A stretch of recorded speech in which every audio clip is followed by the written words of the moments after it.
ప్రత్యేకంగా నిన్న మొన్న జరిగిన సంఘటన చూసినట్లయితే ఇది కావాలని ఎందుకు మీకు అంత ఉలికిపాటని నేను ప్రశ్నిస్తా ఉన్నా. వైఎస్ఆర్సీపీ మేమేమి రహస్యంగా మీటింగ్ పెట్టుకోలేదు. వైఎస్ఆర్సీపీ పార్టీ కాపు ముఖ్య నాయకులని బ్యానర్ పెట్టుకుని అందరూ పిలుచుకుని ఒక సమావేశాన్ని ఏర్పాటు చేసుకున్నాం. తోట త్రిమూర్తులు గారి సోదరులు వారి విలేజ్లో మేమందరం కలుసుకున్నాం. మీకెందుకంత బాధ? మీకెందుకంత ఉలుకుపాటు? ఎందుకు మీరు ఆ రకంగా పెట్టాలి? ఆ సందర్భంగానే ముందు మొట్టమొదటిగా ఏదైతే సోదరులు నానాజీ గారు జగన్మోహన్ రెడ్డి గారి గురించి మాట్లాడారు, సంస్కారవంతమైన కాపు కుటుంబంలో పుట్టిన ఏ వ్యక్తి అయినా ఇంత సంస్కారహీనంగా మాట్లాడరు. మీరు మాట్లాడినవన్నీ ఎవరినైనా విమర్శించవచ్చు, రాజకీయాల్లోకి వచ్చినప్పుడు ఎవరినైనా మాట్లాడచ్చు, ఎవరి గురించైనా మాట్లాడచ్చు. బట్ దానికి పద్ధతులు ఉంటాయి, దానికి ఒక విధానం ఉంటుంది. కానీ మీరు మాట్లాడిన పద్ధతి ఏంటి? ఎందుకు జగన్మోహన్ రెడ్డి గారు ఎక్కడికో రావాలి?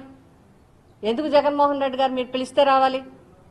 ఆయన సొంత నియోజకవర్గం, సొంత జిల్లా ఉంది, కుటుంబ పరంగా ఎప్పటి నుంచో ఆయన వస్తున్నారు. ఇదే ముఖ్యమంత్రి ఇప్పుడు రాలేదు. ఆయన తండ్రి దగ్గర నుంచి ఎన్నో ఆ కుటుంబంలో ఎన్నో చేసుకొచ్చారు. రాష్ట్రానికి ఒక్కసారి ఓడిపోయినంత మాత్రాన, ఒక్కసారి అధికారం రానంత మాత్రాన, అది కూడా మీరంతా కూటమిగా వెళ్ళటం వల్ల, మీరు కలిసికట్టుగా వెళ్ళటం వల్ల రకరకాలుగా కారణాలు ఇప్పుడు అందరూ చెప్తున్నారు. మీరు ఈవీఎంల గురించి మాట్లాడిన వాళ్ళకి ఒక్క సమాధానం చెప్పలేరు. ఇప్పుడు కన్నబాబు గారు, రాడిశెట్టి రాజా గారు చెప్పారు. ఈ 5 పేర్లు ఇవే కాదు, మీడియా వారిని, సోషల్ మీడియా వారిని మీరు ఎన్ని స్టేషన్లు తిప్పారు, ఎన్ని జిల్లాల్లో ఎన్ని పోలీస్ స్టేషన్లో ఒక్కొక్క వ్యక్తి మీద కేసులు పెట్టారు, ఏ రకంగా మీరు ఏడిపించారు, ఏ రకంగా పోలీస్ స్టేషన్లో పిలిచి రోజులు కూర్చోబెట్టారు. ఎప్పుడైనా మీరు మాట్లాడారా? వీళ్ళెవరికి సమాధానం లేదా? ఇప్పుడు 2 సంవత్సరాలు అయిపోయినాయి, చాలా విషయాలు వచ్చాయి. మహిళల గురించి అన్నిటి గురించి ఇవ్వాలి. సూపర్ 6 సూపర్ అని మీ మీటింగ్లో చెప్తున్నారు తప్ప ఫెయిల్యూర్ అని ప్రజలు చెప్తున్నారు. సూపర్ 6లో నిరుద్యోగ భృతి ఏమైంది? సూపర్ 6 ఎలా అయింది? మహిళలకు 1500 ఇవ్వలేదు, సూపర్ 6 ఎలా అయింది? ఇవన్నీ అడుగుతారని చెప్పి రకరకాలుగా మీరు చేస్తున్నారు. కాబట్టి ఏదైతే మీరు జగన్మోహన్ రెడ్డి గారి గురించి, మాజీ ముఖ్యమంత్రుల గురించి, మా రాష్ట్ర పార్టీ అధ్యక్షుల గురించి తప్పుడుగా మాట్లాడారో తక్షణం వాటిని విరమించుకోవాలి. మేము తీవ్రంగా ఖండిస్తున్నాం. రెండోది, ఈ మీటింగ్ సమావేశం సందర్భంగా విలేకరులు అడిగిన ప్రశ్నకి మరి మేము సమావేశం పెట్టుకుంటున్నాం, మేము అందరం కలుసుకుంటున్నామనో మరి దేనికనో వెంటనే రేపు సమావేశంగా ఈరోజు ఏదో ఒక ప్రోగ్రాంకి వచ్చారు. వచ్చిన సందర్భంగా విలేకరు గారు అడిగారు, కాపులు కులం ఏమీ లేదండి అని అన్నారు అని. నేను వినలేదమ్మా, ఒకవేళ అనుంటే అది కరెక్ట్ కాదు. నేను ముందు గురించి కూడా మాట్లాడలేదు, నేను చాలా సభ్యతగా మాట్లాడాను. ఆయన పిఠాపురంలో కాపులు ఎక్కువ మంది ఉన్నారు, అందరితో పాటు ఎక్కువ మంది ఉన్నారు, ఇక్కడైతే గెలుపు బాగుంటుందని చెప్పి ఆయన వచ్చారు. అంటే నమ్మి వచ్చారనే నేను చెప్పాను. రెండోది, పిఠాపురం మిమ్మల్ని గౌరవించింది. మిమ్మల్ని గౌరవించినప్పుడు కులం లేదు, మతం లేదంటే ఎలాగా? కుల వివక్షత ఉండకూడదు, కానీ ఖచ్చితంగా పుట్టిన కులానికి న్యాయం చేయకపోతే ఆ మనిషి వేస్ట్. ఇంకా నీ తల్లికి నువ్వు న్యాయం చేయకపోతే, నీ కులానికి నువ్వు న్యాయం చెప్తే నువ్వు ఉండి ఎందుకు? అలాని ఇందులో మేమందరం కూడా రాజకీయంగా ఉన్నవాళ్ళు. నానాజీ గారు మీకు తెలీదా? అమ్మమ్మలు నాన్నమ్మలు చేయి పెట్టుకుని కాపు వనభోజనాలకు వచ్చిన వాళ్ళం మనం. కులం గురించి మనం ఎంత ఉపయోగపడ్డామో, కులం గురించి మనం ఎంత సేవ చేసామో, ఎవరు మా దగ్గరికి మన జిల్లాలో, ముఖ్యంగా మన జిల్లాలో, మిగతా రాష్ట్రం అంతా లేకపోతే ఉమ్మడి తూర్పుగోదావరి జిల్లా, ఇక్కడ ఎవరికి చిన్న కష్టం వచ్చినా, అన్ని కులాలతో పాటు కాపు కులంకి ఎవరికైనా ఇబ్బంది వచ్చింది, ఒక హాస్పిటల్, ఒక స్కూలు, ఒక యాక్సిడెంట్, ఒక పోలీసు, ఒక ఇది, ఎక్కడ ఏది వచ్చినా మేమెప్పుడు ఏ టైం అయినా అందరం మేము అందుబాటులో ఉండి వాళ్ళకి సేవ చేస్తాం. అలాంటిది మీరు పిఠాపురం ఎందుకు వెళ్ళారు? అత్తోరూరా? ఏ సోదరా? అత్తరూరా లేకపోతే అమ్మగారూరా? ఏంటిది? పిఠాపురం నేను ఎప్పుడు వెళ్ళానో తెలుసా? 1994లో అన్న ఎన్టీ రామారావు గారు టికెట్ ఇచ్చి పిఠాపురం ఆడబడుచని బొట్టు పెట్టి పంపిస్తే అక్కడికి వెళ్ళాను. ఆ రోజు నుంచి ఈ రోజు వరకు కన్న బిడ్డ కన్నా ఎక్కువగా నన్ను పిఠాపురం గౌరవించింది. నాకు పిఠాపురం ఎప్పుడు లోడ్ చేయలేదు. పిఠాపురం ఎప్పుడు లోడ్ చేయలేదు. ఆ అన్న ఇచ్చిన తర్వాత 20 రోజులకి నా టిక్కెట్ అప్పుడు రాజకీయ కారణాలు వాళ్ళు తీసేస్తే 2009లో అన్నయ్య చిరంజీవి గారు, అంటే మీరు చిరంజీవి గారిని అడుగుతున్నారా? ఇప్పుడు మీరు చిరంజీవి గారిని ప్రశ్నిస్తున్నారా? పిఠాపురం ఎందుకు ఇచ్చారు గీత గారికని చిరంజీవి గారిని ప్రశ్నిస్తున్నారా మీరు అని అడుగుతున్నాను నేను. ఎందుకు పిఠాపురం ఇచ్చారు గీత గారికని మీరు ఆయన్ని ప్రశ్నిస్తున్నారా?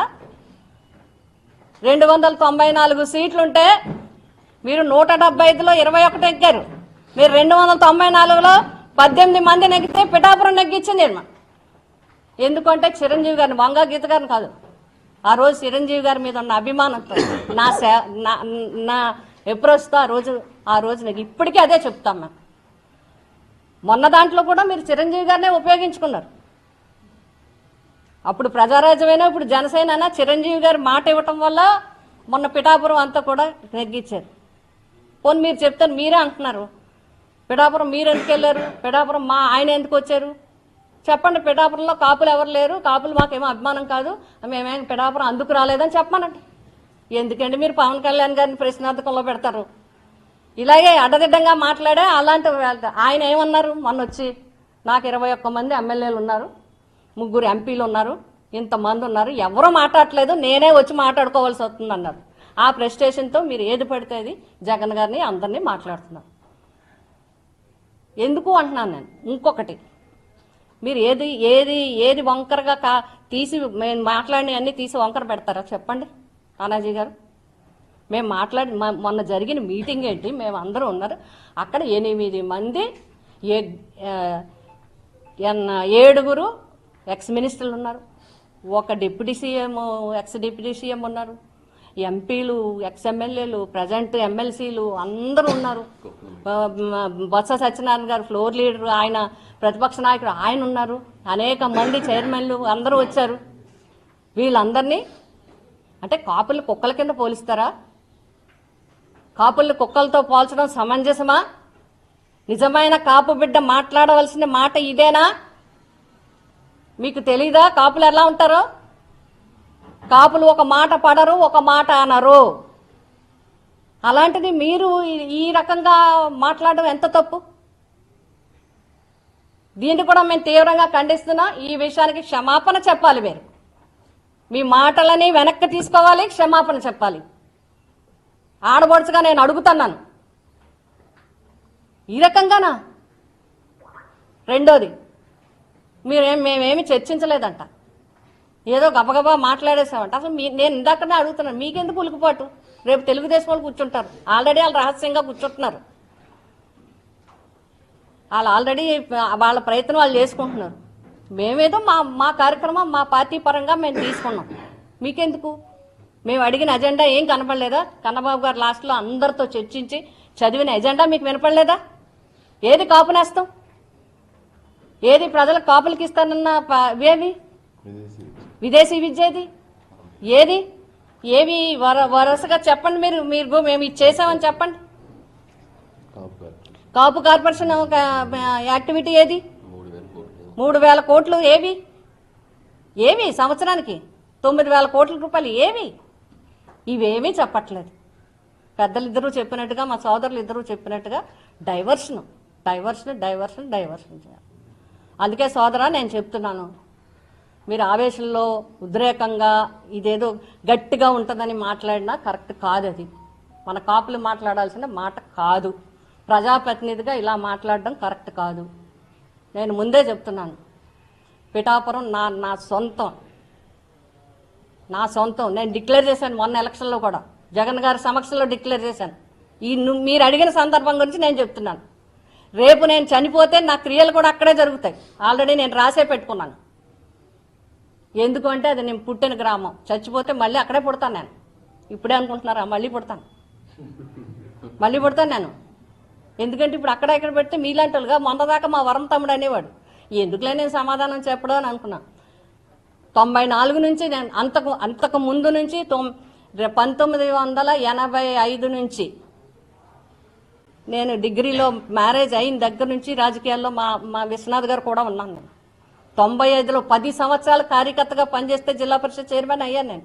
మా సోదరుడు కన్నబాబు గారు చెప్పినట్టుగా ఎన్నో పదవులు చేసినా ఎప్పుడు మేము అలా అనుకోలేదు. ఇది 100% ఆ కాపుకులని గుర్తించి కాపు ఆడపడుచుగా నాకు ఇచ్చిన అవకాశం. మొన్న జగన్మోహన్ రెడ్డి గారు నేను ఆగిపోయిన వ్యక్తిని పిలిచి గీతమ్మ తల్లి, గీతమ్మ, రామ్మ అని చెప్పి నాకు ఎంపీ ఇచ్చి ఎంతో గౌరవించి ఎంపీగా గెలిచే అవకాశం ఇచ్చారు. అలాగే మొన్న పిఠాపురంలో మళ్ళీ పోటీ చేసే అవకాశం నాకు ఇచ్చారు. చిరంజీవి గారితో, జగన్మోహన్ రెడ్డి గారితో ఆశీర్వదించబడ్డాళ్ళం. మీరు ఈ రకమైన రాజకీయం మాట్లాడొద్దు, దయచేసి ప్రజల గురించి మాట్లాడండి. మొన్న కాపు సమావేశంలో కూడా కాపుల అభివృద్ధి కోసం, కాపులకి ప్రభుత్వం చేస్తున్న అన్యాయం కోసం, కాపులకి ప్రభుత్వం నుంచి రావాల్సినవి రాబట్టడం కోసం, కాపులకి అందరం కలిసి అండగా ఉండడం కోసం ఏర్పాటు చేసింది. మీరేం బెదిరిపోక్కలేదు. మేము అందరం కూడా కలిసికట్టుగానే ముందుకెళ్తాం. ఇలాంటి విరమించుకోవాలని చెప్పి ఈ మరీ ఇంకొకసారి మీరు ఏవైతే ఆ పదాలు కాపు మంత్రుల గురించి కానీ కాపుల గురించి, ఇది మా మొక్కల్ని అన్నట్టు కాదు, మీరు కాపు కులాన్ని ఆ విధంగా మాట్లాడినట్టుగా అందరూ కూడా బయట అందరూ చర్చించుకుంటున్నారు. తక్షణం దీని మీద మీరు క్షమాపణ చెప్పాలి.